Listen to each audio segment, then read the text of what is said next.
I had to create an anonymous username because people know my regular username. I will try to keep this short and sweet. I have a mother-in-law that has been a thorn in my side for over 20 years. From the second I started dating her son, she was an actual pain and constantly crossed boundaries. An example, my first child was an emergency C-section, and I was released a day earlier than normal. She thought it was acceptable to call my OB/GYN to have him make me stay at the hospital longer. She also made sure to tell me on multiple occasions that I will never have a strong bond because I couldn't breastfeed. When my husband and I confronted her, she lied and played the victim. I recently started going to therapy and have really begun to understand that she is absolutely insane. I always knew, but I never wanted to put my husband in a weird position. He is by all means a great husband, very supportive and caring. Here's the issue. We have a family wedding this weekend out of town for my husband's side. My children are in the wedding and we are very excited.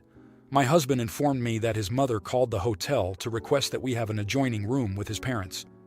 She did not discuss it with us, she just made the call to the hotel. To say that I am feeling violated is a gross understatement. I told him that I am not okay with this. He said he didn't want to create any problems or drama and didn't want anyone to be upset. He also said it's probably because she wants to spend time with our children, but I feel as if this type of thing should be discussed first.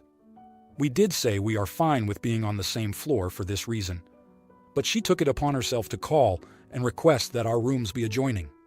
I took matters into my own hands and called the hotel myself to request that we do not have adjoining rooms. My husband is worried this will create a bigger issue, but I am really upset that his mom thinks this is acceptable. We are near 40, and I don't want to be treated like a child. I am at a loss here. Am I the idiot? Edit. I've seen a question about how he has stood up for me. With the breastfeeding comments, him and I sat down with her, and my father-in-law and my husband stood up for me by saying it's unacceptable for her to say these things, and he was very firm. She then said I was lying, but then even my husband heard her and called her out. There was a stretch of about 1.5 years where I received anonymous text messages that were pretty horrible, as in calling my children ugly, saying they were not lucky to have me as a parent, and even saying my pregnancy loss was because that baby didn't want me as their mother. Just horrible things. It could only be a handful of people based on what this person knew.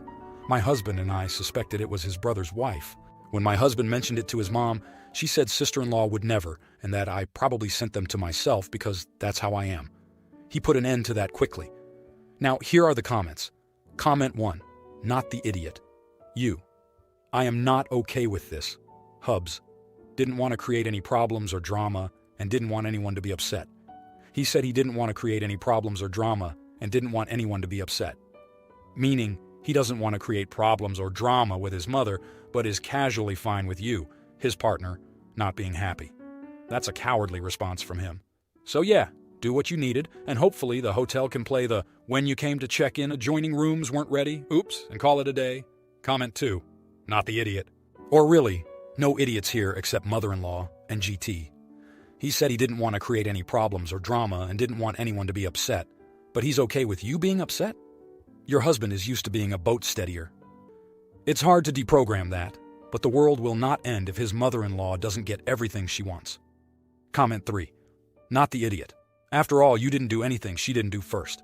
Ask your husband why he's okay with you being upset. As for the drama, it doesn't have to be, if you and him are on the same page and don't go along with mother-in-law's attempts to start anything. Don't confront her. Act as you would when one of your little ones is throwing a tantrum. She'll get over it. Now, for the next story. So, I am in an interesting situation. I started a band a few months ago with some musicians around town, and we have been picking up steam.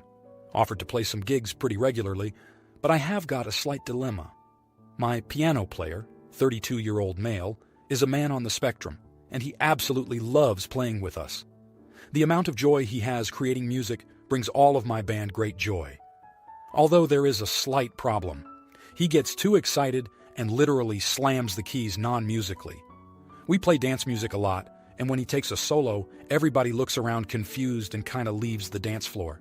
I have had multiple members of my band come to me with criticisms from audience members that he has to go. And I agree, but just seeing and hearing how much happiness this brings him always makes me question it. Yes, we have talked to him, but nothing has changed.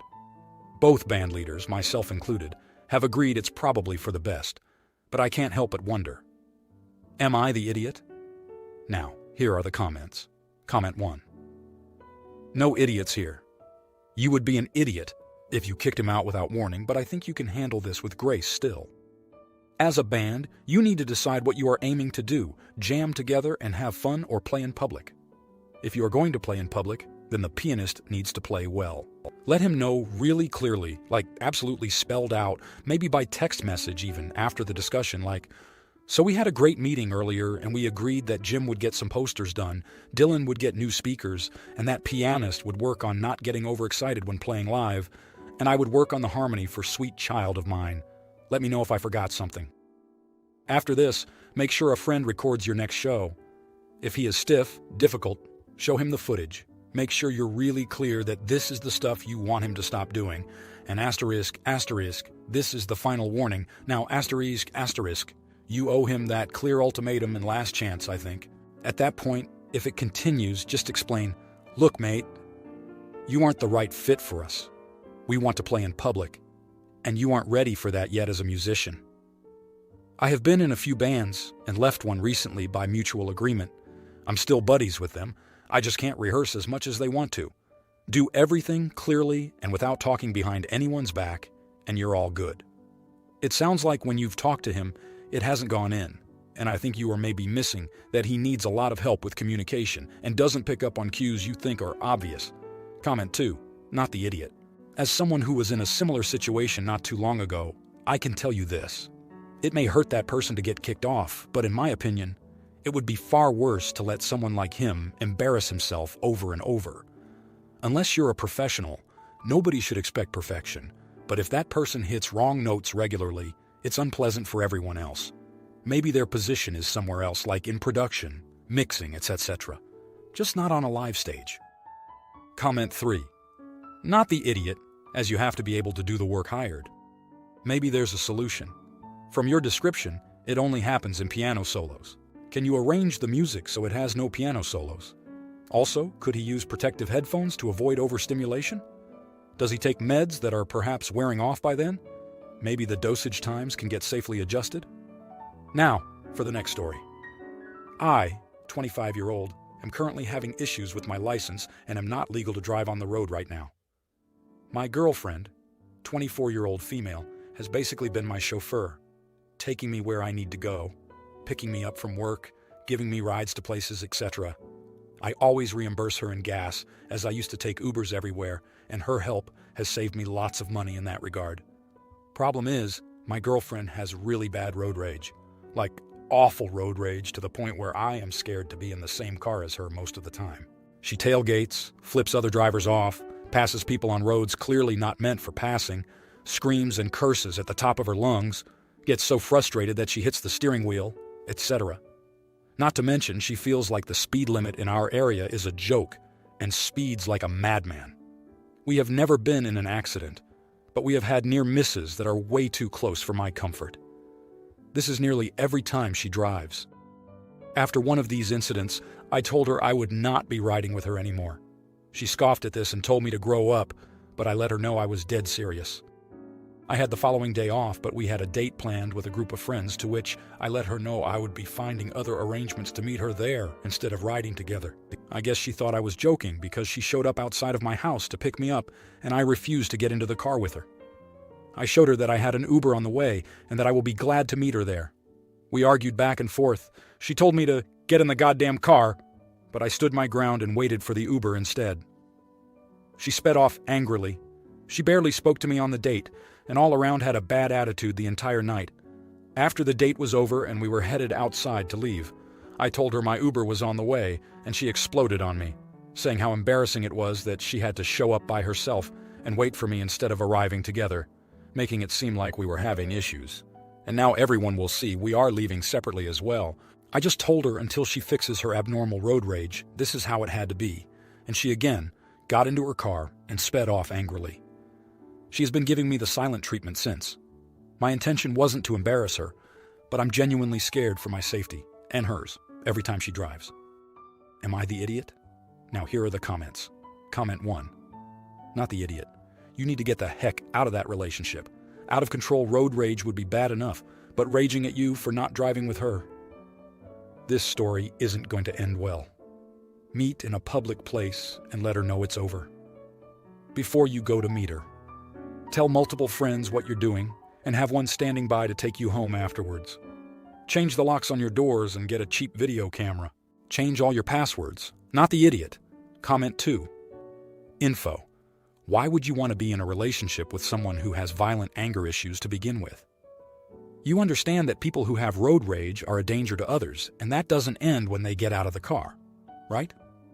No matter how many people say, no, I totally transform in the car, it simply isn't true. It's a manifestation of their inability to manage anger triggers, and that is never isolated. Comment 3. Not the idiot. She sounds difficult. She really needs to get that road rage in check because she'll eventually piss off the wrong driver and it won't end well for her. Or you if you're with her. I don't know what issues you're having with your license, but I'd be addressing that ASAP, unless it's suspended or something. Now, for the next story. My friend, 24 years old, and myself, 26 years old, have been friends for 9 years. We used to always stay over at each other's houses and sleep in the same bed. Nothing ever weird, we were just comfortable with it. Recently, we have both had our first child, mine a little older than hers, and we are both in serious committed relationships. We live with our partners.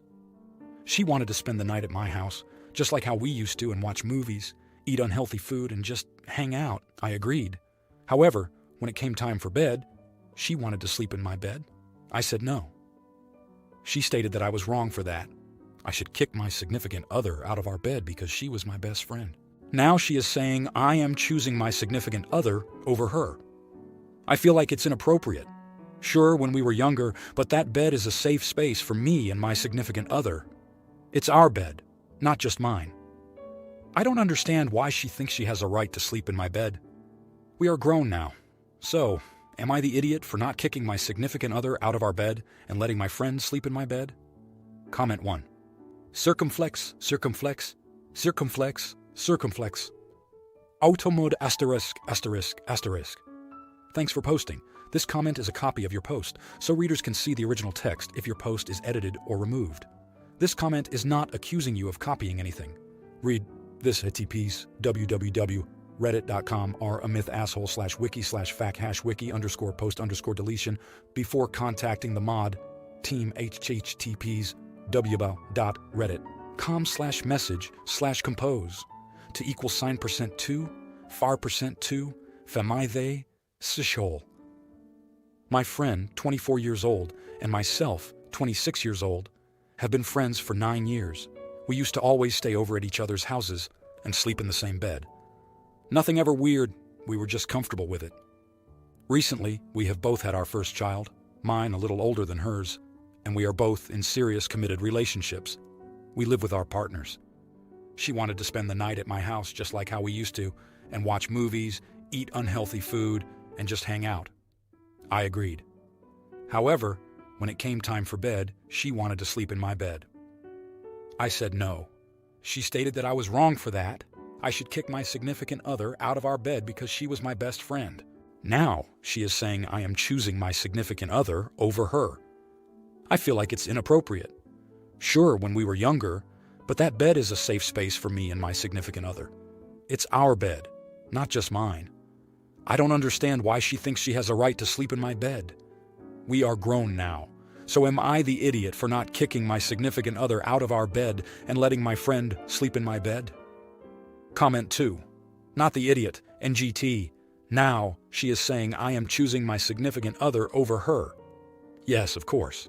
Why wouldn't you? Your significant other is your partner, hopefully, for life. You're not kids any longer. And you're right, it's your significant other's bed also, not just yours. There's something deeper going on there, and that would have been my last sleepover for her. She sounds like she's got some issues. Comment 3. Not the idiot. As you said, the bed isn't yours alone. I personally don't see anything wrong with sleeping in the same bed, particularly if you want to relive the olden days, but kicking your significant other out of your shared bed would make you terrible partner, and definitely the idiot. You did the right thing. If you like this video, you'll probably like these too. Also, while you're here, please consider subscribing. It's your support that keeps this channel alive and allows me to make better and longer videos. Have a great day.